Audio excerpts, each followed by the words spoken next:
Hello everyone, आज हम पढ़ेंगे बैक्टीरियल रिप्रोडक्शन के बारे में। इससे पहले हमने जो है किंगडम मोनेरा को पढ़ा है और उसके स्ट्रक्चर को पढ़ा है, कितने टाइप का किंगडम मोनेरा होता है, ये सब हमने पढ़ा है। आज हम बैक्टीरियल रिप्रोडक्शन के बारे में पढ़ेंगे। तो जो मैंने अपनी वीडियो बना रही हूँ वो मैं बहुत एग्ज़ाम ओरिएंटेड बना रही हूँ। देखो, एग्ज़ाम में सब कुछ जो है वो हाई लेवल का नहीं आता।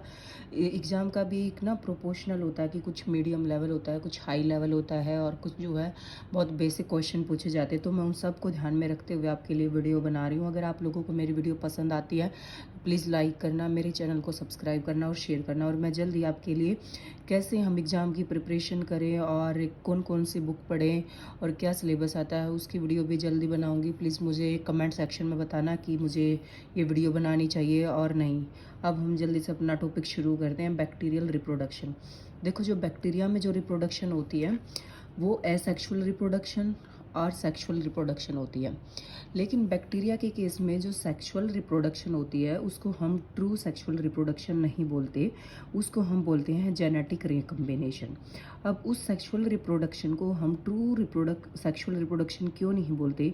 क्योंकि बैक्टीरिया के केस में ना ये गैमेट फॉर्मेशन और क्रॉसिंग ओवर नहीं होती, और जहाँ पे ट्रू रिप्रोडक्शन सेक्सुअल रिप्रोडक्शन होती है वहाँ पे गैमेट फॉर्मेशन भी होती है, यानी कि मेल और फीमेल का फ्यूजन भी होता है और क्रॉसिंग ओवर भी होती है क्रोमोसोम की। तो यहाँ पे क्या होता है, बस जो हमारा जेनेटिक मटेरियल होता है यानी कि डीएनए जो होता है उसका जो है वो ट्रांसफ़र होता है। तो यहाँ पे ट्रू सेक्सुअल रिप्रोडक्शन नहीं है, लेकिन मटेरियल का ट्रांसफ़र होता है, जेनेटिक रिकम्बिनेशन होता है। एसेक्सुअल रिप्रोडक्शन जो होता है उसमें क्या है, एक्सचेंज नहीं होता जेनेटिक मटेरियल का।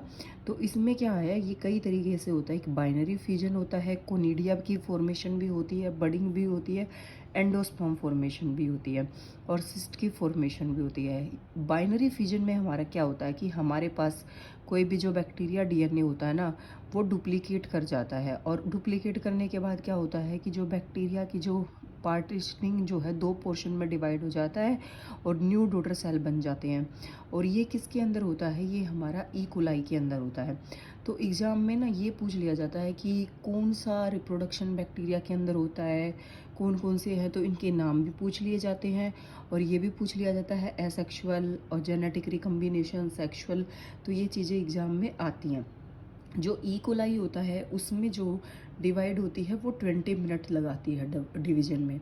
उसके बाद है कोनिडिया। इस कोनिडिया में क्या होता है, नाम से ही पता चलता है कि स्पोर लाइक जो एक स्ट्रक्चर बन जाता है, उसमें जो है फिलामेंटस की जो बैक्टीरिया है वो फिलामेंटस शेप लेना शुरू कर देते हैं और एक ट्रांसवर्स सेप्टम बन जाता है जिससे जो है बैक्टीरिया में डिवीजन होता है। तो एग्जाम्पल इसका जो आता है वो फिलामेंटस बैक्टीरिया होता है। बडिंग में बड लाइक स्ट्रक्चर बनेगा, उससे डिवीजन हो जाएगी, जो टॉप पे साइज इंक्रीज हो जाएगा। और एग्जाम्पल इसका आता है रोडो माइसी क्रोबियम आता है। और जो एंडोस्पर्म है ना, ये एंडोस्पर्म की फॉर्मेशन जो है वो एडवर्स कंडीशन में होती है। एंडोस्पर्म के ऊपर ना एक स्पोर की लेयर बन जाती है, एक थिक लेयर हो जाती है, एक स्पोर कोट बन जाता है जो इसको एडवर्स कंडीशन में हेल्प करता है। और जब कंडीशन नॉर्मल आती है तो फिर से जो है ये फर्टाइल होना शुरू हो जाता है। इसमें क्या क्या होते हैं, डीएनए होता है, टीआरएनए होते हैं और एंजाइम। ये याद रखना, डीएनए और टीआरएनए होता है और एंजाइम होता है। और ये अनफेवरेबल कंडीशन में होता है और किस में होता है, टेटनी के अंदर होता है। तो ये तो हो गया हमारा एसेक्सुअल रिप्रोडक्शन का पार्ट। जो सेक्सुअल रिप्रोडक्शन है वो मैंने आपको बता दिया कि जेनेटिक रिकम्बिनेशन होता है, यानी कि जेनेटिक मटेरियल का एक्सचेंज होता है। तो इसके ना स्टेप होते हैं, एक होता है हमारा ट्रांसफॉर्मेशन, एक होता है हमारा ट्रांसडक्शन और एक होता है हमारा कंजुगेशन। और ये इनकी स्टेटमेंट भी दे दी जाती है एग्जाम में और पूछ लिया जाता है कि इनमें से ये कौन सा है। तो अब हम इनको डिटेल में पढ़ते हैं कि what is the transformation, transduction and conjugation. देखो, हम शुरू करते हैं जेनेटिक रिकम्बिनेशन। जेनेटिक रिकम्बिनेशन नाम से ही पता चल रहा है कि कोई दो चीज़ों का जो है वो रिकम्बिनेशन हो रहा है। तो किन दो चीज़ों का रिकम्बिनेशन होगा वो हम पढ़ते हैं। तो इसमें क्या होता है कि ट्रांसफर ऑफ जेनेटिक मटेरियल होता है।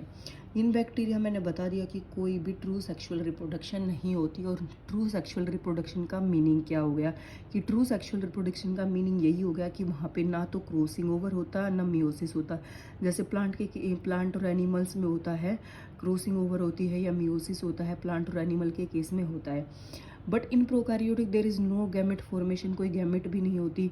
तो यहाँ पे क्या हो गया कि exchange of gene between two DNA molecule to form new combination of gene on a chromosome. क्या हुआ कि दो डीएनए मॉलिक्यूल है ना, उनके बीच में ना कम्बिनेशन हुआ और न्यू मॉलिक्यूल बन गया, जिसको हम बोलते हैं रिकम्बिनेंट डीएनए।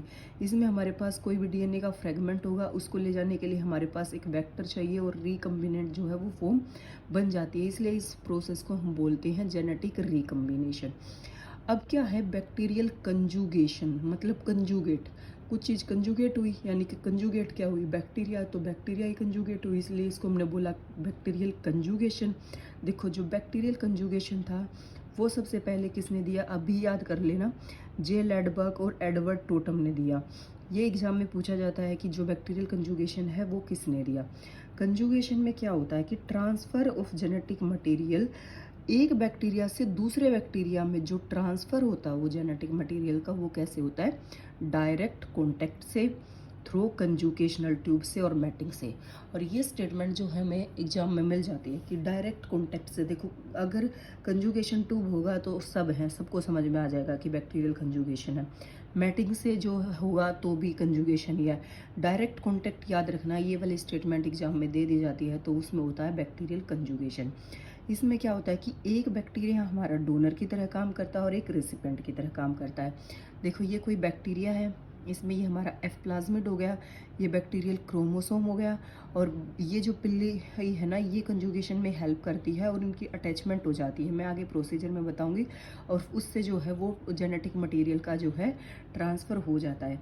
इसमें कौन कौन से स्टेप होते हैं, पिलस की फॉर्मेशन होती है, फिजिकल कॉन्टैक्ट होता है, ट्रांसफ़र ऑफ एफ प्लाज्मिड का ट्रांसफ़र होता है, कॉम्प्लीमेंट्री स्ट्रैंड सिंथेसिस, और जो कॉम्प्लीमेंट्री स्ट्रैंड है वो बन जाते हैं, यानी कि मैचुरेशन हो जाती है। तो ये स्टेप ये याद रखना, क्या क्या होगा, पिलस की फॉर्मेशन, ये पिलस बन जाएगा, फिजिकल कॉन्टैक्ट होगा इनके अंदर, एफ प्लाज्मिड होता है यहाँ पे, ये इसका ट्रांसफ़र हो जाएगा, और कॉम्प्लीमेंट्री जो है वो स्ट्रैंड सिंथेसिस हो जाएंगे, यानी कि मैचुरेशन हो जाएगा।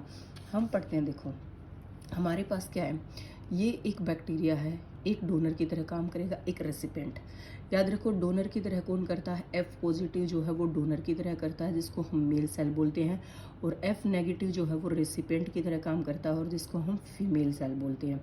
इसमें क्या होगा कि जो वो पिलस थी उसने कंजुगेशन में हेल्प करवाई, इनमें क्या होगा कि फिजिकल कॉन्टैक्ट होएगा, और फिर जो इनका जो प्लाज्मिड का जो डीएनए है वो ट्रांसफ़र हो जाएगा, और ये क्या बना लेंगे, कॉम्प्लीमेंट्री डीएनए बना लेंगे, और दोनों सेल एफ पॉजिटिव सेल में कन्वर्ट हो जाएंगी। तो इसको बोलते हैं हम कंजुगेशन। ये होता है हमारा कंजुगेशन का प्रोसेस। इसमें क्या हुआ, एक डोनर है, डोनर ने क्या किया, उसमें फर्टिलिटी फैक्टर हो गया, यानी कि ये फर्टिलिटी फैक्टर है, यानी कि एफ फैक्टर होता है। जो डोनर सेल होती है वो अपने डीएनए को रेसिपिएंट सेल में देती है, ये यहाँ पे हमें समझ में आ गया। The F factor allow the donor to produce thin tube like structure का पिल्लाई। देखो जो ये एफ फैक्टर होता है ना, यही इस पिल्लाई को जनरेट करने में हेल्प करता है, और जिससे हमारा जो है जेनेटिक मटेरियल का ट्रांसफ़र हो जाता है। सेक्स पिलस जो होता है वो ज्वाइन कर देता है डोनर को और रेसिपिएंट को, क्योंकि इसमें फिजिकल कॉन्टैक्ट हुआ ना, तभी तो ट्रांसफ़र हुआ ना।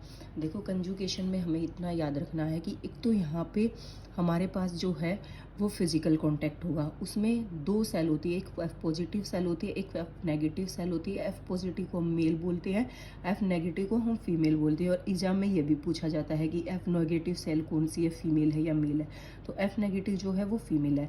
फिर इसमें डायरेक्ट कॉन्टेक्ट हुआ, हमारा जो एफ प्लाज्मिड है उसने जो है हमारा जो जेनेटिक मटेरियल है उसका रिकम्बिनेशन हुआ, और जो है कॉम्प्लीमेंट्री जो जेनेटिक मटेरियल है वो हमारा बन गया। इसमें और क्या होता है कि देखो मैंने यहाँ पे बताया आपको कि donor cell attach to recipient cell with its pilus, this pilus draw the cell together. ये बता दी कि ये सेल ड्रॉ कर लेती है एक दूसरे को, कॉन्टैक्ट हो जाता है इसके अंदर। प्लाज्मिड जो होता है, one strand of plasmid transfer to the recipient DNA, ये यहाँ पे ट्रांसफर हो गया।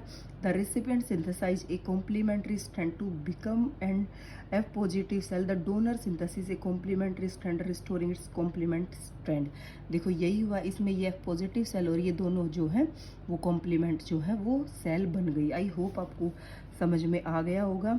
इस पर हम क्वेश्चन करते हैं। The first demonstration of recombination in bacteria was achieve by, किसने किया था, लैडबर्ग एंड टोटम ने। Which of the following cell of E coli are refer to F negative cell, कौन सी की गई, फीमेल सेल जो होती हैं उनको हम एफ नेगेटिव बोलते हैं। यहाँ पे मेल सेल भी पूछ सकता था, तो मेल सेल कौन सी होगी, एफ पॉजिटिव सेल होगी। मेल सेल जो होती है वो डोनर होती हैं, एफ सेल जो होती हैं वो रेसिपिएंट होती हैं।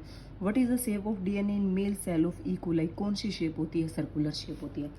तो जेनेटिक जो हमारा कंजुगेशन होता है, बैक्टीरियल कंजुगेशन में हम याद रखेंगे कि एक फिजिकल कॉन्टैक्ट होता है, इसमें दो सेल होती हैं, एक एफ पॉजिटिव होती है, एक एफ नेगेटिव होती है। एफ पॉजिटिव को मेल बोलेंगे, एफ नेगेटिव को फीमेल बोलेंगे। इसमें जो हमारा जेनेटिक मटेरियल ट्रांसफर होगा, मेल जो डीएनए होता है वो सर्कुलर होता है और वो ट्रांसफर होगा, लास्ट में जाके दोनों जो है वो कॉम्प्लीमेंट्री स्ट्रैंड बना लेंगे, दोनों एफ पॉजिटिव सेल बन जाएंगे। आई होप आपको बैक्टीरियल कंजुगेशन समझ में आया होगा। अगर नहीं आया, कुछ भी दिक्कत है तो प्लीज़ मुझे कमेंट सेक्शन में बताना, मैं दोबारा से और अच्छी कोशिश करूँगी, आप लोगों को समझाने की कोशिश करूँगी। अब हम पढ़ते हैं अपना ट्रांसडक्शन। देखो ट्रांसडक्शन में सबसे पहले हम याद रखेंगे जोसा लेडबर्ग और जिंडर, ये इसके साइंटिस्ट थे। और प्लीज़ साइंटिस्ट का नाम आप याद कर लेना कि ट्रांसफॉर्मेशन किसने दिया, ट्रांसडक्शन किसने दिया और कंजुगेशन किसने दिया। इसमें क्या होता है कि genetic recombination in which a DNA fragment is transferred from one bacteria to another bacteria by bacteriophage, यानी कि इसमें कोई वायरस चाहिए होता है, एक बैक्टीरिया से दूसरे बैक्टीरिया में फिजिकल कांटेक्ट नहीं होता। यहाँ पे हमें कोई एजेंसी चाहिए होती है और वो एजेंसी क्या है, बैक्टीरियोफेज।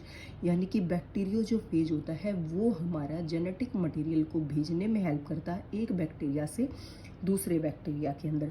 और मैंने आपको पहले वाली वीडियो जो वायरस का पढ़ाया था उसमें बैक्टीरियोफेज के बारे में डिटेल में आपको एक्सप्लेन किया था कि बैक्टीरियोफेज क्या होता है, बैक्टीरियोफेज कैसे बैक्टीरिया को जो है इन्फेक्ट करता है और उसकी साइकिल क्या होती है, लाइटिक साइकिल होती है, लाइसोजेनिक साइकिल होती है। लाइटिक साइकिल में क्या होता है, लाइसोजेनिक साइकिल में क्या होता है, ये मैंने सब डिटेल में बताया था। मैं एक बार थोड़ा सा आपको यहाँ दोबारा से बता देती हूँ। जो बैक्टीरियोफेज है वो एक ऐसा वायरस है जो बैक्टीरिया की सेल को डिग्रेड करता है, उसको हम बैक्टीरियोफेज कहते हैं। और जो बैक्टीरियोफेज डिस्कवर किया था वो क्या था, फ्रेडरिक टोवर्ट ने इन 1915 में। इसमें क्या होता है कि दो जो साइकिल होती है, एक लाइटिक होता है, एक लाइसोजेनिक होता है।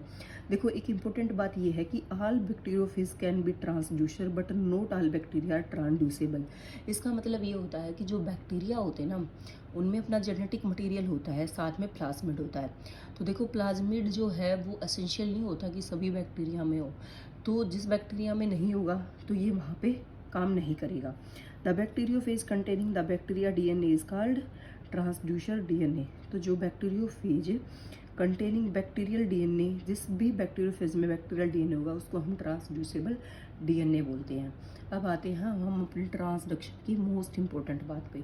इसके दो फेज होते हैं, एक होता है हमारा जर्नलाइज्ड और एक होता है स्पेशलाइज्ड। याद कर लो, यहीं पे याद कर लो, एक जर्नलाइज्ड है, एक स्पेशलाइज्ड है। जर्नलाइज्ड में क्या होता है कि जो डीएनए का फ्रेगमेंट होता है वो ट्रांसफर होता है one bacteria to another by lytic bacteriophage. ये याद रखना है कि जो जर्नलाइज्ड ट्रांसडक्शन होता है उसमें लाइटिक फेज में बैक्टीरिया का जो है वो बैक्टीरिया काम करता है, यानी कि जो डीएनए का ट्रांसफर होता है उसको ट्रांसफर करता है। That is carrying donor bacterial DNA due to error in maturation during lytic cycle.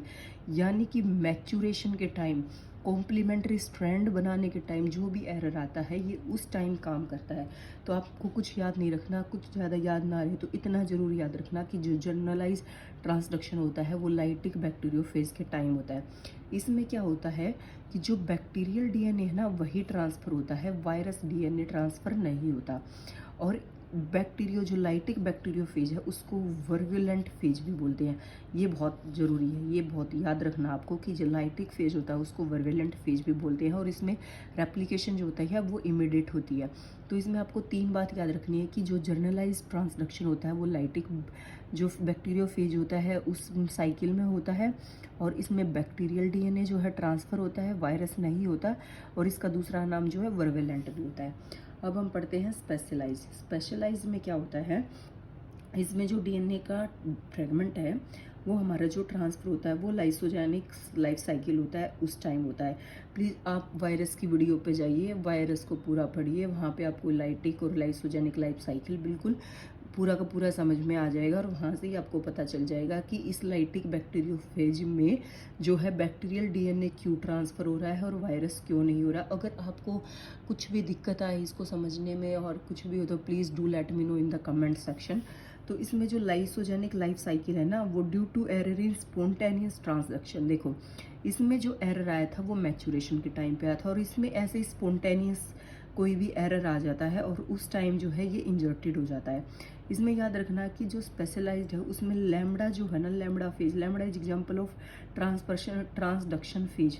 तो ये जो लैम्बडा है हमारा, इसको इसमें याद रखना, एग्जाम में ये पूछा जाता है कि स्पेशलाइज्ड फेज में किसका यूज होता है, तो लैम्बडा का हो जाता है। स्पेशलाइज जो है वो लाइसोजेनिक लाइफ साइकिल में यूज होता है। और इसमें याद रखना कि इसमें बैक्टीरियल और जो वायरल डीएनए है वो दोनों के दोनों ट्रांसफ़र होते हैं और इसको हम टेम्परेट बैक्टीरियोफेज भी बोलते हैं।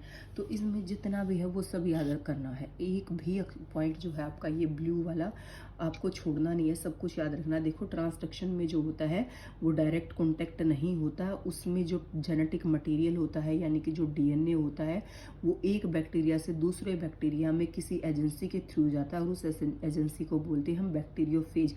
और बैक्टीरियोफेज जो है वो एक ऐसा वायरस होता है जो बैक्टीरिया को इन्फेक्ट करता है। इसमें दो तरीके से ट्रांसडक्शन होता है, एक जनरलाइज्ड होता है, एक स्पेशलाइज्ड होता है। जो जनरलाइज्ड होता है वो लाइटिक फेज में होता है, स्पेशलाइज्ड होता है लाइसोजेनेटिक फेज से होता है। देख ऐसे याद कर लेना, लाइसो में एस आ गया तो स्पेशलाइज्ड में भी एस है, तो यहाँ से कनेक्ट कर लेना, थोड़ा सा याद रह जाएगा कि लाइसोजेनिक जो लाइफ साइकिल में कौन सा हुआ था, स्पेशलाइज्ड हुआ था। और जो है लैम्बडा जो है वो लाइसोजेनिक में है, यानी कि जो ये थोड़ा सा स्पेशल केस है तो इसमें एक स्पेशल नेम भी आ रहा है, उसका नाम हो गया लैम्बडा। और जो लाइसोजेनिक बैक्टीरियोफेज है उसको हम टेम्परेट बैक्टीरियोफेज भी कहते हैं, किसी ना किसी तरीके से याद कर लेना। और ये थोड़ा स्पेशल है तो इसमें जो वायरल और बैक्टीरिया, स्पेशल अटेंशन देने के लिए इसको बहुत सारे लोग आए हैं, यानी कि बहुत सारी चीज़ें आई हैं, तो इसमें वायरल और बैक्टीरियल डीएनए दोनों हो गए और उससे उल्टा ही इसमें याद कर लेना, ठीक है। अब हम चलते हैं अपने नेक्स्ट पॉइंट के ऊपर, नेक्स्ट चीज़ के ऊपर। एक फेज आता है, देखो हमने सेल साइकिल पढ़ा है, सेल साइकिल में ना एक चीज़ आती है कि जी नोट रेस्ट्रिक्शन साइकिल आ गई और एक फेज आता है, तो इसलिए ना इसमें भी एक छोटा सा फेज आता है, रेस्ट्रिक्टेड ट्रांसडक्शन। और रेस्ट्रिक्टेड ट्रांसडक्शन में बस इतनी सी बात होती है कि when the phage transduce only those bacterial gene adjacent to prophage in bacterial chromosome known as restriction transduction. देखो जब हम बैक्टीरिया की साइकिल पढ़ते हैं ना, लाइटिक और लाइसोजेनिक, तो उसमें क्या होता है, हमारा एक प्रोफेज आता है, यानी कि जहाँ पे इंटीग्रेशन का काम होता है ना, जहाँ पे भी बैक्टीरिया का, यानी कि जो बैक्टीरिया का पूरा लाइसिस ब्रेक डाउन नहीं हुआ है, लेकिन जो वायरल डीएनए है और बैक्टीरियल डीएनए ना वो वहाँ पे इंटीग्रेटेड हो गए, तो उस फेज को हम बोलते हैं प्रोफेज। और उसी फेज में जो है रेस्ट्रिक्शन ट्रांसडक्शन आता है। तो बस ये एग्जाम में पूछा जाता है कि रेस्ट्रिक्शन जो ट्रांसडक्शन होती है वो किस फेज में होती है, प्रोफेज में। प्लीज़ ये वीडियो देखने से पहले प्लीज़ आप वायरस का लाइफ साइकिल प्लीज़ देख लीजिएगा पूरा को पूरा। मैं यहाँ पे आपको पूरा वायरस का लाइफ साइकिल नहीं बता सकती, लेकिन तब तक आप वायरस का पूरा लाइफ साइकिल नहीं समझेंगे तो आपको ये जो बैक्टीरिया के रिप्रोडक्शन के जो स्टेप हैं यानी कि जेनेटिक रिकम्बिनेशन के हैं ये आपको समझ नहीं आएंगे। और मैंने ये वीडियो उसके साथ इसीलिए बनाई है ताकि वायरस पढ़ते पढ़ते हमारे बैक्टीरिया के ये जो सारे स्टेप हैं वो क्लियर हो जाए, अदरवाइज इन चीज़ों में कन्फ्यूजन बहुत होता है। तो प्लीज़ पढ़ लीजिए, वहाँ पे मैंने बताया था कि जब वायरल डीएनए और बैक्टीरियल डीएनए मिक्स हो जाता है तो उस फेज को हम प्रोफेज बोलते हैं। और ये प्रोफेज जो है वो बैक्टीरियल सेल्स में डिग्रेडेशन नहीं होती, इंजर्टेड हो जाती है, यानी कि उनका इंजेक्शन हो जाता है, उनका मिक्सचर हो जाता है, उनका इंटीग्रेशन होता है, तो उसी फेज में रेस्ट्रिक्टेड आता है। और जो मैंने आपको अभी बात बताई कि जनरलाइज और स्पेशलाइज्ड, की स्पेशलाइज्ड के अंदर जो होता है वायरल डीएनए और जो बैक्टीरियल डीएनए होते हैं वो दोनों के दोनों होते हैं, तो वो आपको इसी बात से समझ में आ जाएंगे कि वायरल डीएनए और बैक्टीरियल डीएनए क्यों होता है। अब हम पढ़ते हैं ट्रांसफॉर्मेशन में। बैक्टीरियल ट्रांसफॉर्मेशन में क्या होता है कि कोई भी free DNA release from a donor bacterium to recipient cell through the liquid medium in which they grow. हम किसी भी लिक्विड मीडियम से जो है बैक्टीरियल को ले सकते हैं या किसी भी फ्री इन्वायरमेंट से जो भी हमें डीएनए मिलेगा उसका इसके अंदर ट्रांसफॉर्मेशन हो जाता है। ट्रांसफॉर्मेशन, ट्रांसडक्शन और ट्रांसफॉर्मेशन में ये डिफरेंस है। देखो ट्रांसडक्शन में क्या था, एक एजेंसी थी, यानी कि बैक्टीरियोफेज होगा तो ट्रांसडक्शन होगा। इसमें हम क्या है, कोई भी हमारे पास या तो मीडियम होगा या इन्वायरमेंट में कोई भी फ्री जो डीएनए होगा उसको हम ट्रांसफॉर्म कर सकते हैं। जो ट्रांसफॉर्म में जो डीएनए का ट्रांसफर होगा उसका जो वेट होता है 1 to 10 किलो बेसिस है, उसको हम ट्रांसफॉर्म कर सकते हैं। ट्रांसफॉर्म में एक एक्सपेरिमेंट किया था ग्रिफ्थ ने, हम सबको पता है कि ग्रिफ्थ ने एक एक्सपेरिमेंट करके देखा था चूहों के ऊपर, वो ट्रांसफॉर्मेशन का ही एक्सपेरिमेंट था। उसने क्या किया था, कौन सा बैक्टीरिया लिया था, स्ट्रेप्टोकोकस न्यूमोनिया, जिसको आज के दिन हम बोलते हैं डिप्लोकोकस न्यूमोनिया। इसमें इसने क्या किया था कि ग्रिफ्थ ने 2 स्ट्रेन, देखो ये तो हमने 12th क्लास में पढ़ा हुआ है कि ग्रिफ्थ ने 2 स्ट्रेन लिए थे, एक आर स्ट्रेन लिया था, एक एस स्ट्रेन लिया था, है ना। वो चूहे मर गए थे, चूहे क्यों मरे थे, वो वाली सारी स्टोरी हम यहाँ पे पढ़ेंगे। तो एक लिया था इन्होंने एस स्ट्रेन, स्मूथ स्ट्रेन, और एक लिया था आर रफ स्ट्रेन। जो स्मूथ था ना उसके ऊपर ना एक कवरिंग थी और वो वर्वुलेंट था, यानी कि वो पैथोजेनिक था। और जो नॉन कैप्सुलेटेड था, जिसको रफ बोल रहे थे, उसके पास कवरिंग नहीं थी। और वो वाला जो है ना, वो from rough colony and cluster medium, वो क्या था कि हमारा नॉन पैथोजेनिक था, यानी कि नॉन पैथोजेनिक मतलब वो चूहे को मार नहीं रहा था और एस वाला मार रहा था। यहाँ पे भी हम लोग ना आज तक कंफ्यूज करते रहते हैं, तो याद रखना स्मूथ वाला जो ना, यानी कि जो चिकनी चुपड़ी बातें करता है या जो आदमी बहुत स्मूथ स्मूथ सा दिखता है, सीधा सीधा सा दिखता है, असलियत में वो ऐसा नहीं होता, वो मार के खा जाता है। वो वाला काम याद रखना कि एस टाइप वाला जो है वो मार के खा जाता है।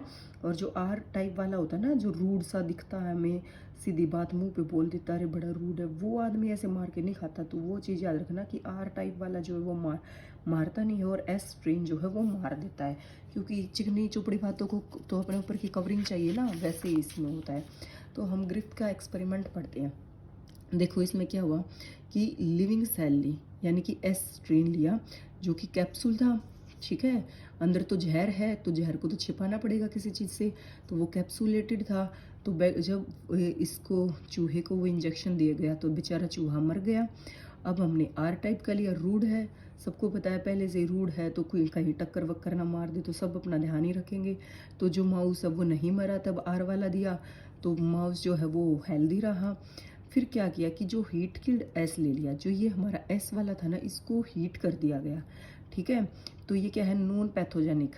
ये माउस जो है वो माउस क्या हो गया, फिर से जो है किल नहीं हुआ। उसके बाद क्या हुआ, तब इस आर को और इस हीट किल्ड को जब हमने किया ना, तो माउस मर गया। देखो जब यूं का यूं हमने एस ट्रेन लिया तो हमारा माउस मर गया, तब हमने आर लिया तो हेल्दी हो गया। लेकिन तब इस एस वाले को हीट किया ना, तो हमारा माउस नहीं मरा। लेकिन जब आर वाला तो वैसे ही नहीं मार रहा था, लेकिन तब और हीट वाला एस भी नहीं मार रहा था, लेकिन तब इन दोनों को हमने मिक्स कर दिया तो अब मार दिया। तो ऐसा क्या हो गया कि भाई ये अब मर गया, पहले तो हीट करने के बाद नहीं मर रहा था। तो इसमें जो उसका ब्लड देखा गया ना, उसमें तो एस सेल वर फाउंड, तो एस सेल पाए गए थे। तो आगे ये साइंटिस्ट के दिमाग में आया कि ये मरा क्यों। तो जो हमारे ग्रिफ्थ थे ना, ग्रिफ्थ सर, उसके दिमाग में एक ही बात आई कि जो ये पैथोजन है, ये ट्रांसफॉर्म हुआ है, ये कोई भी प्रोटीन हो सकता है, यानी कि कोई भी प्रोटीनेबल प्रोटीन है जिसकी वजह से ये हो रहा है। तो उसको उस टाइम तक पता नहीं था कि ये वाली चीज़ क्या है, बस उसने इस चीज़ को जो है कोई भी ट्रांसफॉर्मेबल एजेंट या पैथोजन का नाम दे दिया, और इससे इसके एक्सपेरिमेंट का नाम पड़ गया ट्रांसफॉर्मेशन, जिसको आज ट्रांसफॉर्मिंग प्रिंसिपल भी बोल देते हैं। अब ट्रांसफॉर्मेशन जो है वो 2 तरीके से होता है, एक नेचुरल भी होता है और आर्टिफिशियल भी होता है। जो नेचुरल होता है उसमें क्या होता है, नेचुरल एबिलिटी होती है इनकॉर्पोरेट करने की DNA from environment directly and said to be competent. Competent का मतलब जिस सेल में ये हो जाता है ना, तो उसको हम बोलते हैं नेचुरल ट्रांसफॉर्मेशन। और आर्टिफिशियल ट्रांसफॉर्मेशन में क्या होता है कि माहौल बनाना पड़ता है, और वो माहौल कैसे बनता है, कैल्शियम रुबिडियम क्लोराइड हो या फिर हमारा इलेक्ट्रोपोर्टेशन हो और हीट शॉक ट्रीटमेंट हो, तो तभी हमारा जो है आर्टिफिशियल ट्रीटमेंट होता है। तो पूछ लिया जाता है कि आर्टिफिशियल ट्रीटमेंट में किस चीज़ की ज़रूरत होती है, तो वो है कैल्शियम रुबिडियम क्लोराइड की, इलेक्ट्रोपोर्टेशन की और हीट शॉक की। देखो नेचुरल को तो सीधी सी बात है इतना कोई पूछेगा नहीं, तो आर्टिफिशियल में जो इनकी टेक्निक है इसके नाम पूछ ले जाते हैं, इसलिए मैंने इनको यहाँ मेंशन कर दिया। अब एक चीज़ पूछी जाती है कि जेनेटिक जो रिकम्बिनेशन है उसमें कौन सा जो है टेम्पररी होता है और कौन सा परमानेंट होता है। तो जो कंजुगेशन होना वो तो टेम्पररी प्रोसेस होता है, लेकिन जो ट्रांसफॉर्मेशन होता है वो परमानेंट होता है। तो आई होप आपको ये पेज समझ में आ गया होगा कि जो एस सेल होती है वो तो किल कर देती है, लेकिन जब एस सेल को हीट कर देते हैं, गर्म कर देते हैं, तो नहीं मारती है। आर तो बेचारा वैसे ही रूड है, सिंपल सा है, ये तो वैसे ही नहीं मारता। लेकिन तब इस सिंपल से आर को या और तब इस हीट किल्ड को हम प्लस में कर देते हैं, एक साथ मिक्स कर देते हैं, तब मर जाता है। तो इसलिए इसका नाम जो है वो ग्रिफ्थ को पता नहीं चला कि क्या चीज़ थी, कैसे क्या क्या कहानी हुई कि जो ये मर गया ये चूहा। तो उसने बताया कि कुछ तो ऐसी चीज़ है, कोई तो पैथोजन है जो मार देता है, और इसने इसका नाम रख दिया ट्रांसफॉर्मिंग प्रिंसिपल। लेकिन ये चीज़ यहीं नहीं रुकी, इस पर आगे स्टडी हुई और पता भी चला कि ऐसी क्या चीज़ है जिसकी वजह से ये सब हो रहा है। नेक्स्ट हम चलते हैं। देखो जो ट्रांसफॉर्मिंग था उसमें ग्रिफ्थ ने देखा कि उसने बताया कि ये कोई पॉलीसैकेराइड होगा, पर बाद में ये चीज़ गलत साबित हो गई। 3 साइंटिस्ट हमारे आए 1944 में आए, एवरे, मैकलियोड और मैककार्टी, जिसने जो है वो एक्सपेरिमेंट को आगे किया। उसने क्या किया, 2 चीज़ ले ली, एक डीएनएज ले लिया, यानी कि ऐसा प्रोटीन जो डीएनए को कट कर देता है, और एक ऐसा प्रोटीज प्रोटीन को कर देता है।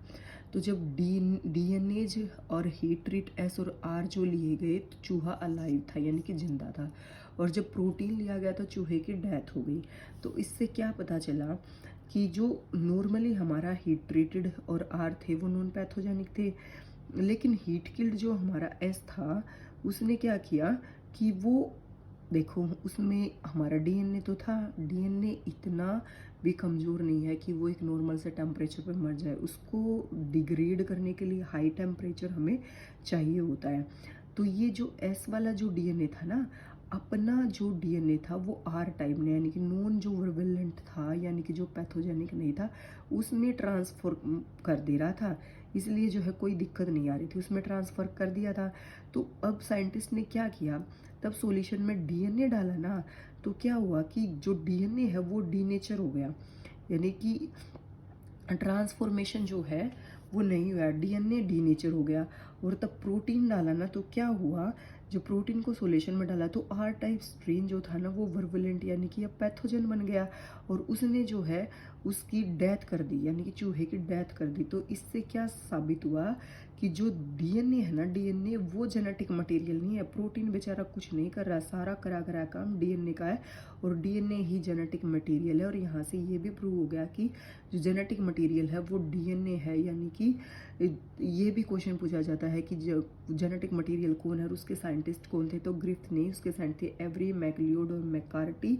और ये पूछा जाता है कि डीएनए मतलब किस चीज़ में डेथ हो गई थी और किस में नहीं। डीएनए से ट्रीट किया था तो डेथ नहीं हुई थी, और प्रोटीज यानी कि प्रोटीन से किया था तो डेथ हो गई थी। तो ग्रिफ्थ ने बताया था कि जो प्रोटीन होते हैं, पॉलीसैकेराइड्स होते हैं, वही ट्रांसफ़र का काम करते हैं। नहीं, इस प्रिंसिपल से ये समझ आ गया कि ट्रांसफॉर्मेशन एजेंट की तरह जो है हमारा डीएनए काम करता है, यानी कि डीएनए एक ट्रांसफॉर्मिंग एजेंट है, डीएनए जो है वो जेनेटिक मटेरियल की तरह काम करता है। मैंने आपको बैक्टीरियल रिप्रोडक्शन समझाने की अपनी तरफ से पूरी कोशिश की है, पूरा एग्ज़ाम के हर वो पॉइंट बताए हैं जो एग्ज़ाम में आते हैं। अगर आप लोगों को मेरी वीडियो पसंद आई है तो प्लीज़ मेरे वीडियो को लाइक कर देना, शेयर करना, प्लीज़ मेरे चैनल को सब्सक्राइब कर देना।